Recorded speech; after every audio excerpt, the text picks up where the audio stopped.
Still racing about 500 miles. My thoughts of embracing speed around the old Beacon Junior and Santa home. Well, I hope they have good wipers in the fast lane with Fred. Yeah, there's no wipers on the dirt car. That's right. If there is, they're useless. You take your chances, Charlie. That's the way it's going to be, man. Yeah, because it looks like we're going to have a wash this weekend, unfortunately. But we got other plans. Nick and I got other plans, and I think Earl's on the phone. Yeah, Earl's ready to go. I can't wait. All right, let's get to him. Earl, are you there? Hey, good morning, Jim. Good morning, Fred. Good to hear you guys. Man in America, yeah, Earl Krause. Good, very good automotive show this morning. Thank you. Very interesting. Thank you. Yeah. Try to keep it interesting. No, it is. Little things that people don't think about, like windshield wipers. Yeah. Very good topic there. Yeah, especially when they don't work. Because I don't want to keep coming here every week talking about the same stuff. And I'm like, you know what? I haven't talked about wipers. I started doing some wipers, doing some research on them, and I just changed my brand. So I wanted to get some more information on that brand before I fully pulled the trigger on it. I wanted to make sure I'm getting the best blades for my customers, and at the best price. And I think Bosch is going to be it, and we're going to go from here. Oh, very good. So, interesting topic on tires too. Mm-hmm. Yeah, a lot of places people don't realize where the tires are made. They're just because they have a traditional American name doesn't mean it's a traditional American tire. Mm-hmm. So, but there are quite a bit made over here. I know I make sure that I sell. My main brands are American, the GT radios. That's great. Excellent. So America's mechanic. That's right. Yep. Can't be North Korea's mechanic. That's true. Hey, great show last night. Great racing show. Yeah, it was good. Good to hear my good friend Mike Mallett on. I've worked with Mike over the years at do area auto racing news and at the indoor races. Fellow announcer and writer. Excellent interview there. I know he does a lot with Dirt Track Digest. Excellent production, and good to hear Mike Goulart too. That was good. Good racer there. Yeah. I've been wanting to talk to Mike, even though I don't really talk, and that's not a knock on you, Nick. So that's what my wife says. Actually, Nick's wife says the same thing. Why don't you let Fred talk? And he goes, Fred doesn't want to. I said, no, I'll talk when I have to. And, Nick's known all these people all these years. He knows what their personal stuff is. I let Nick do his thing. I love it.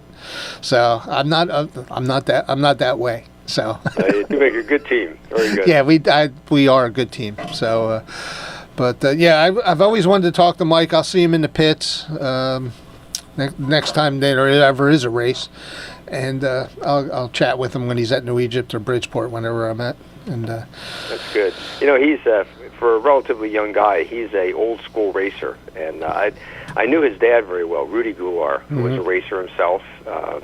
Back when I believe Mike was racing quarter midgets, and Rudy was involved in quarter midget racing as one of the, officials, board member of the quarter midget clubs that Mike was involved in. And Rudy was a real good guy himself, and that number 53, that's kind of the family number that they use. So, from a long line of racers there, good racing family. So, again, it was good hearing Mike Goulart last night, and it's kind of neat, too, that, after his car owner, Terry, passed away, again, being Mike, like an old-school racer, decided, okay, let's put something together himself, and he's going to do well, and his son's going to be a good racer, too. Yeah. Yeah, and I can consider him one of, I have like 5 hard chargers that stay in my head, like Billy Pouch Jr. I just see these guys come from the back to the front. Yes. And Billy Pouch Jr. and Ryan Godown and Mike Goulart and Danny Buck and guys like that. And I'm always amazed to see what they do on the track. And I watch them. And they'll like shoot by 3 guys and cleanly too. Yes. Yeah. I mean, I'll say arguably cleanly. For someone, but I consider it clean. I love watching them run. It's like a work of art when they're on the track. But, yeah, well put. You mentioned Ryan Godown. There's he's going for, I believe, his 6th or 7th championship at New Egypt this year. Yeah, he's already got a good jump on it. Yes, yeah, good. And there's another example of a relatively young guy. I believe Ryan's probably in his early 40s, right around there. Yeah. But again, an old school racer. I first met him and his brother Brian when they were racing at East Windsor, back in the year of the 1990s, maybe a little bit, early on. And they were both racing in the street stock division of full fender cars. And, again, Ryan's just again, old school guy, of course, related to the Pulaski family through Stan, and type of guy who, works on the car himself, turns the wrenches, does the setup, the motors, everything, and good guy, good racer. And he's the type of racer who can go to any track and be competitive. Yeah. And you look forward to him having a really good year at New Egypt. So, yeah. His son, Ryan Jr., looked like he was going to be on his way to a excellent racing career. He's an outstanding young ball player, too, baseball player. Okay. But Ryan Jr. kind of stepped away from racing. So it'd be nice to see him get back to it. Yeah, he was a good runner. I always consider those like my Mount Rushmore of hard chargers, and now I see a lot of young guys have some of the same characteristics, like Paul Mancini, yes, Alex Yankowski, Loudon Reimert. I mean, those guys, they're like hard chargers, but good, clean. Enjoy watching them run.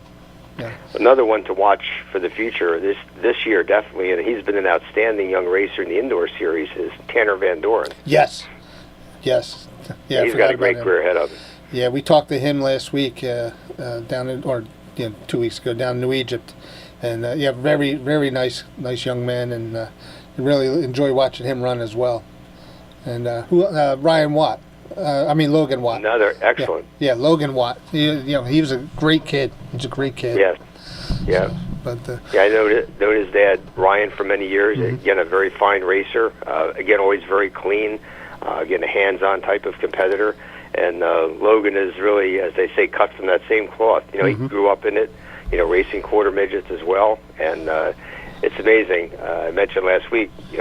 Logan was on your show there on a Wednesday night. And if you didn't know who he was, listening to him on the radio, you think, okay, this guy's about 30 years old, because he is so mature in the way he handles himself. He's only, 17? Yeah, he was getting ready to go to prom. Yes, exactly. That's what he said. Yeah. He goes, I'm not going to miss this week because of prom. I'm like, wow. Right. So, but I really do, when Nick and I always talk about this, on how we feel that the future of racing is in good hands, and yes, it is. We just got to keep the notifications out, because there's some very talented young people out there driving. Well, another one is Paulie Hartwig. Yes, Paulie racing Hartwig. On asphalt and dirt, winning on both, extremely competitive. Again, I first saw him race when he was maybe 5 or 6 years old, running quarter midgets. And of course, his dad has been around for a very long time, and his grandfather, long involved in racing. Yep. And Paulie, for his age, I believe he's maybe 15 now. 14. 14. He's amazing. Yeah. I mean, just absolute natural talent. And he's a good interview, too. Yes, he is. We did an interview with him at Motorsports, and he's a riot. Yes. So, well, his dad is, too. But the kid is like, you didn't expect what comes out of his mouth. So. And he's another one who does extremely well with the indoor series, racing slingshots. Yeah. Became a champion this past year. So, yeah, he's going to be another driver to watch. So, yes, indeed, the future of the sport in our neck of the woods here in New Jersey, Eastern Pennsylvania, New York, I really feel very positive about it. Yeah. So, now, if the rain will stop, we can get back to racing. So, yeah, that is a tough one. Yeah, it'll be 2 weeks in a row here down in New Egypt and Bridgeport getting washed. But they snuck in. Was it Grandview or Big Diamond? Big Diamond. Yeah, that's the one. They just barely made it. They were just ahead of the rain. Same with Lincoln Speedway with the sprint cars in Pennsylvania on Saturday. They moved up their starting time a bit to try to get ahead of the rain, and they made it work. And Anthony Macri won that feature. Okay. So, but yeah, tracks are trying to be creative. So. Yeah, you can't fault them for that. They're trying to keep the racing going.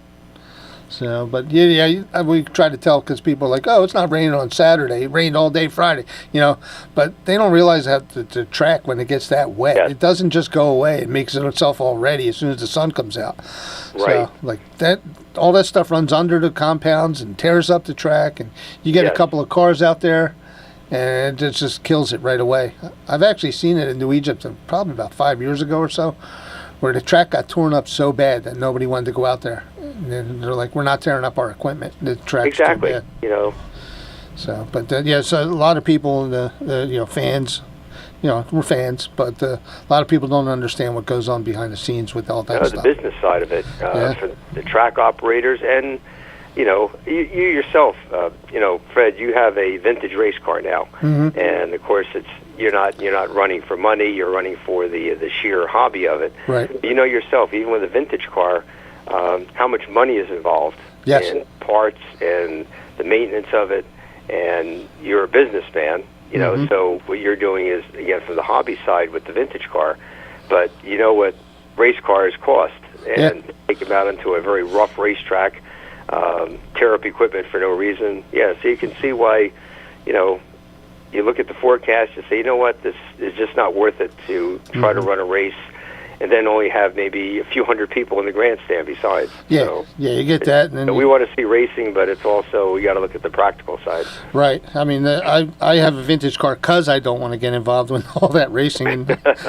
And the vintage car alone, and I had a hand up with it. And so that made it a little more palatable, but to start from scratch, I probably wouldn't have done it. I would just keep doing what I'm doing here.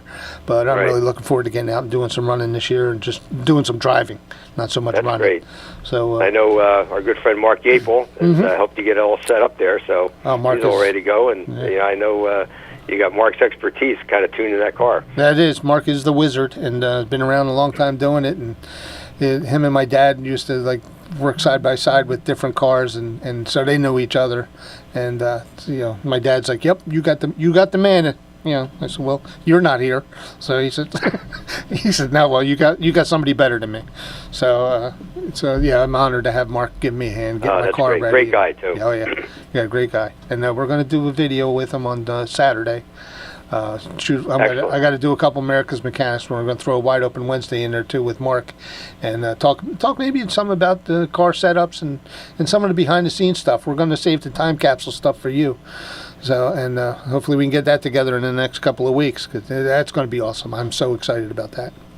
Well, that'd be kind of neat to have Mark and I together do a time capsule. Because he and I go way back to the late 1970s. So that'd be kind of neat. That is the plan. All right, my man. All right. Hey, final thought. I'd like to mention was talked about in the show last night. The passing of sprint car racer and racing mom Judy Bates. Yes. Very fine competitor. I've known Judy a long time. She just passed away about 2 days ago. Had a battle with cancer. And Judy is the mother-in-law of Danny Sammons, who's the advertising director at Area Auto Racing News. Danny's married to Judy's daughter, Ashley. They really kind of grew up together. And I first met Judy when her daughter, Ashley, was racing quarter midgets. And just a wonderful family. You have people like Steve Buckwalter, Timmy Buckwalter. They're all involved in that racing family. Just many generations there. And Judy was one of the matriarchs of that family. And she began, along with, again, her daughter Ashley racing quarter midgets. Judy herself was a outstanding race driver in micro sprints, and then she moved to full-out super sprint racing with her number 121, and was a winner on that very tough central Pennsylvania circuit. Raced at Lincoln Speedway, Williams Grove, Clinton County out in Pennsylvania, and she was a roofer by trade, the actual residential and business roofing work, some light construction work. Great lady, great person indeed, very personable, and a true racer, and we'll definitely miss her. Be missed, yeah. Judy Bates, Godspeed. Yes, Godspeed. Yeah, I've never met her, but I've heard the name, and I know the Sammons family, through you, and my thoughts and prayers, and our thoughts and prayers are all with them as well. So. Absolutely. We always say we're part of a racing family. It's amazing how, racers race together on the track, and sometimes it gets heated, but when it comes right down to it, everybody's part of that family, and everyone helps each other out in the racing family. Absolutely. All right, my man. All right. All right, Earl. We're going to go on to good talking to you this morning. Yep. All right. Good talking to you. And we'll talk to you. I'll talk to you a little bit later today. All right, look forward to the rest of the show. Take care. All right, Earl. Bye. Thank you. All right. Yes, that's phase 1. Now we got to go to phase 2 here on WBCB, and it's 1, 2, 3, 4. on the road again with Nick Leach. It's a new segment we're There working you on. go. On the road again. Oh, he is always. What's going on? Just can't wait to get on. We're on the road and, dealing with all the crazies out here. Don't have to go too far on the road. Yeah, you're not on the Get to landfill? Yes, I am on the landfill. Mr. Foxwell took care of their request this morning, and we appreciate that. Sure thing. So everybody's happy over here, Jim. Thank you very much. Jim Bob. Yeah, That's it. You got to make sure the Jim Bob, landfill's happy. excuse me. that's right. Jim Bob. Yeah, there you go. They're handling our garbage, so we got to make sure they're happy. Nice. Yeah, Trash when they're talking. happy over here, Jim, it makes it the whole day pleasant. So thank you very much for doing that. You bet. Trash talking. That's what we're. That's what we. That's right. Come on over to the landfill. We can talk trash all day. Oh man. What else is new other than what we talked about last night? We had a great show last Yep. night. Had some great guests, and Kenny Bruce decided he was going to call too, so that was a little added Yes. bonus. And we had a great show last night. It was a lot of fun. And Mother Nature will cut us a break and get off her broom. Yeah. It'll be all right. Yeah, this is going to be another wash weekend. But, I was telling That's Earl, all right. we're going to make the best of it. You, and Mark in the studio doing a couple videos, and then hopefully the next week or so we'll get Earl in there too with me, you, and Mark, and start doing the time capsule. Yeah, that'll be really cool to do that. And have some fun with Mark. I've known Mark my whole life. You know, he's been a big part of my life ever since I was a teenager. So there's a lot of things we can talk to Mark about. Trust me. Oh yeah. Just when Mark giving me a hand last Sunday working on my car, we were talking for a couple of hours while we were doing this stuff, and it's just amazing what he knows, and amazing who he knows, and amazing who him and I know together, and how we work together. Yeah, it's crazy because back when Mark done all his stuff back in the early days, they didn't have all the computers. They didn't have all that stuff. You had to use your brain. You know what I mean? You didn't have to. Right. You couldn't search on Google and just go on your phone and look it up. Mark done everything using the knowledge inside his head. And he's one of the guys that was sought after for many years to help people with their cars. He put a lot of people in victory lane, including my brother. So he made my brother a star, and I'm not afraid to say that. Right. And he comes over. We use a tape measure and a string plumb, and The old school. yeah, the old school. I mean, I have a vintage car, so it kind of works. We used our thumb too. Yeah. We hide it up with our thumb. But no, Looks he knows to be exactly what to about- look for. He measured the setting the toe and the brake bias. That's a big thing. I didn't even know about brake bias until I. There's no bias on this show, is there? No, there's brake bias. Brake bias. Yeah, you got to have brake bias Yeah. in a race car. Right. Otherwise, you end up in the wall. Oh, okay. I get that part And he of was it. he was telling me, he goes, and I kind of got it, understood it before, but with brake bias on a race car, there's two master cylinders, and you got to adjust it so the back brakes hit before the front brakes, which is opposite of a regular car, Whoa. of a street car. Yeah, I'm going to have to Otherwise, reprogram. if you hit the brakes and the front brakes lock up or tighten up faster, you're going to end up sliding into the wall because you won't be able to control the car. A lot of the control is in your accelerator and brakes. Oh, boy. Not so much in the steering wheel. So, but yeah, I love having Mark with me. Yeah, you don't have wipers on dirt cars, but you have tear-offs that you put on your helmet. Yep. That kind of helps you see better. But yeah, it's going to be interesting. I don't even count April anymore. After the last few years, we never get to do any racing in April. Right. I just look for the middle of May through the race season. So it's going to get busy here. Mm-hmm. In a couple of weeks, we'll be like, wow, we need a break. It's too hot out. People will be complaining about that. So Well, it won't be me. No. it won't be me either. So, I love the heat. But, Yeah, I just don't want May 10th to be the opening day of New Egypt and my opening day, bring my debut of my car all at the same time. And George Strait at the link. Yeah. yeah, you just worry about driving, Fred. I'll take care of everything. All right. All right? We'll make sure you're a superstar. You won't have to do nothing but turn the steering wheel. There you go. And hit the brakes. All right? Give him a break, will you? Yeah, people know who you are already. You ain't even got to get in the car. People know who Fred Fletcher is. He is America's mechanic, ladies and gentlemen. Yep, and he drives the C141. That's right. vintage car. To match his bowling average. That's really. Yeah, right. I'm really looking to get a picture of my car and Nick Marco's car next to each other. So, because his car's coming out really nice. Yeah. He's got. Yep. He's redoing the old Yep, DZ Donkey with the 707 that was made famous. A lot of people drove it. I can remember Stan Plosky drove it. Al Tasnady drove it. Yep. And Yep. Tom Sickler's doing a hell of a job. I saw it all painted up yellow, the traditional yellow on the donkey. And I'm really looking forward to it. It looks good. Yep. Well, I'll let you guys go. So Thank you. you. Can concentrate.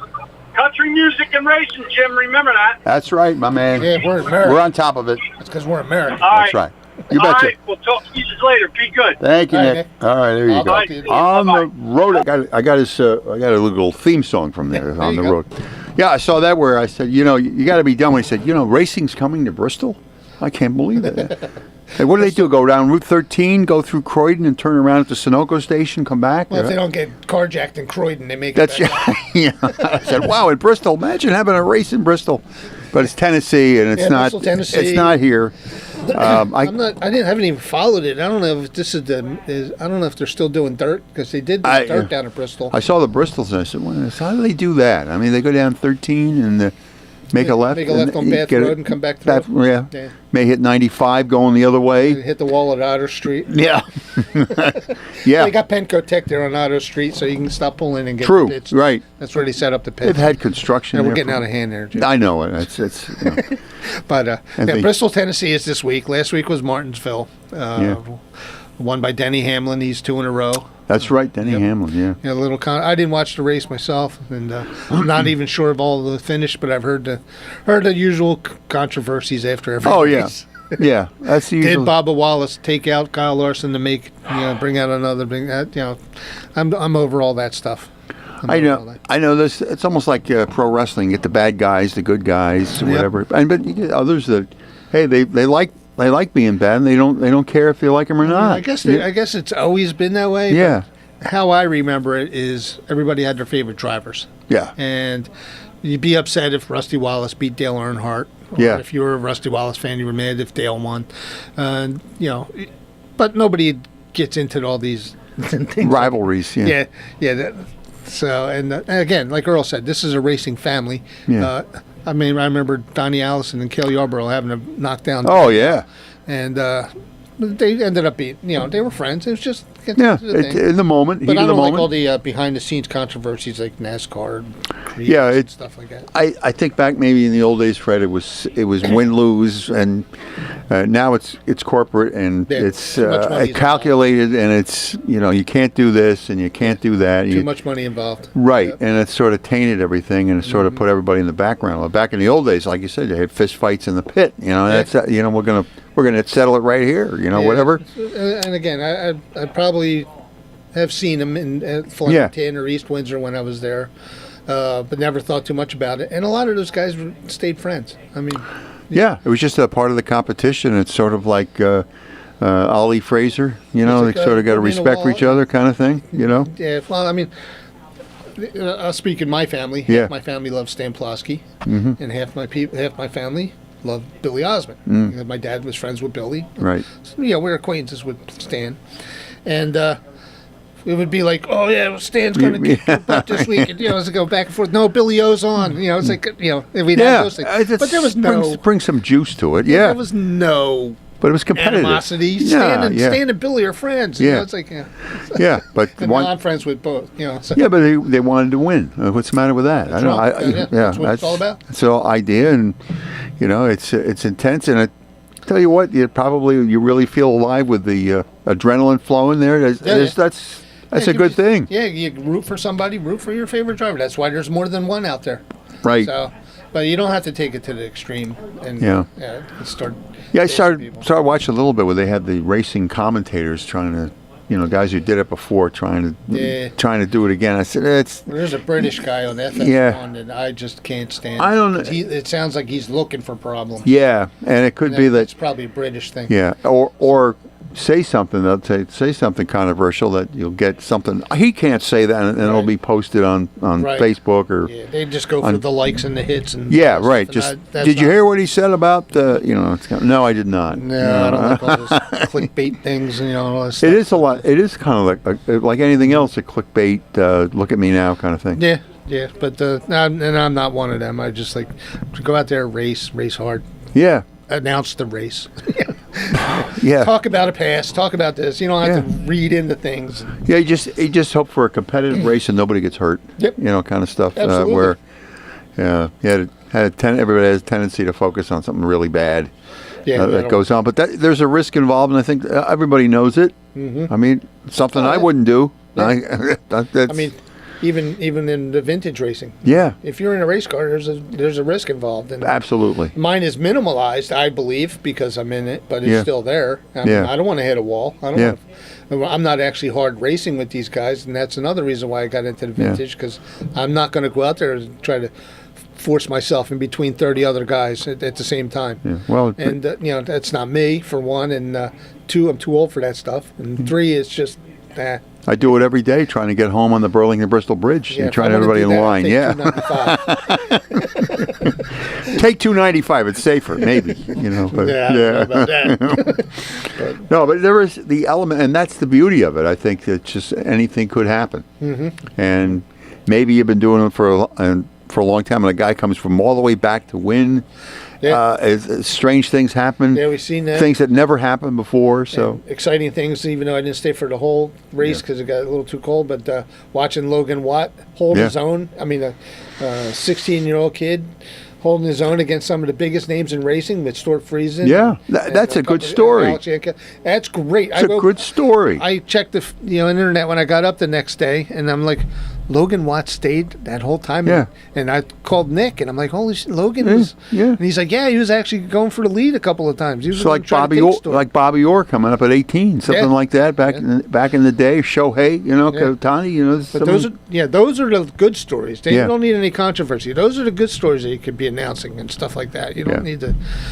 You don't need to be making stuff up that don't need to be. National Enquirer stuff. Yeah. You hear what he said about this guy? No. No, I don't go for all that. I just want to be a part of racing. But one of these shows I'm going to do a whole thing on just like what Earl called, and I'll have Earl talk with me on it a little more extensively about the business and everything behind the track. And Nick Leach can be involved with that because he's been behind the scenes for a lot. Yeah. I'd like to have that. I mean, because I think some of that needs to be known because, again, clickbaits, Facebook, I see a lot of the tracks getting beat up. Yeah. And a little perspective ought to help. Yeah. Let's what it is and what you've seen, but what it actually is. Yeah. Now that I've been involved on this side of racing, not just hanging out in the fans, as a fan, I'm seeing some of the stuff. I mean, there's some drama that I don't care for, but that's the way it is. But there's a lot of things that happens behind the scenes that I didn't realize, and I think some people need to realize before they start bashing these owners and promoters and even the drivers before they start talking their crap. Understand where they're all coming from. Yeah. I see some very vile things written about certain tracks, and it's unneeded. You're going to be the cleanup man then. So it's you advocate, and you have the show to advocate for all that kind of stuff, and what was said and what was not said, what is done and what is not done. Yeah, there's one track that's really trying to get themselves together, and they're working some things out, and people are just killing them on that. It fries me. And I guess some people like to see somebody else fail. They got to get a kick out of that. That's probably the thing, and I can't. Or jealous that somebody's successful and you're not. I want everybody to be successful. That's right. And we'll be successful again next week. Man, this has been a fast hour, man. I'm telling you, with a lot of the other stuff. So that's because we had tires. Yes, so they were good. We had wipers so you could see, and now we had racing. That's right. In between, it's been fun. So as it always is, and. You got your Wide Open Wednesday that I think carries a lot of momentum into Thursday here, and you got some Good people working with you, and it Yep. shows. And Yep. you like each other, and you're passionate about it, and it shows. Yep, and that's the way it's going to be. That's the way it's going to be. Start the Hour of Power here on WBCB at 9 o'clock with America's Mechanic, Fred Fletcher.